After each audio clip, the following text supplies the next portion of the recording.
I've been attached with the feeling of waking up with you by my side.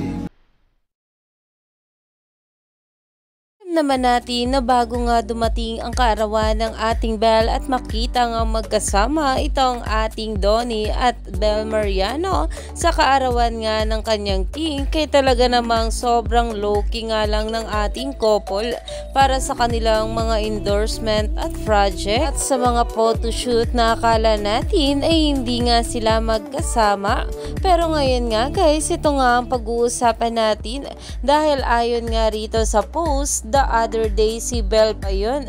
Today, Don Belle na ang nasa print ad at nagkasabay namin na modern jeep. Beauty parents, thank you so much at Samsung PH. Yes, yan ang shoot nila with Shaira. Ayon pa nga guys dito, Donnie Pangilinan and Belle Mariano, the main faces of Samsung in the Philippines. I know that's right. What a powerful duo. Dahil alam naman natin na itong ang ating couple na sila Donnie at Belle ay magkasama nga sa iisang endorsement sa Samsung, na kung saan ay talaga namang for the post nga rin sila sa kanilang mga social media account patungkol dito. Kaya naman umani pa nga ito ng maraming komento at pinag-uusapan na. Stay tuned lang tayo for more update kila Donnie at Belle sa mga susunod pa na yuda.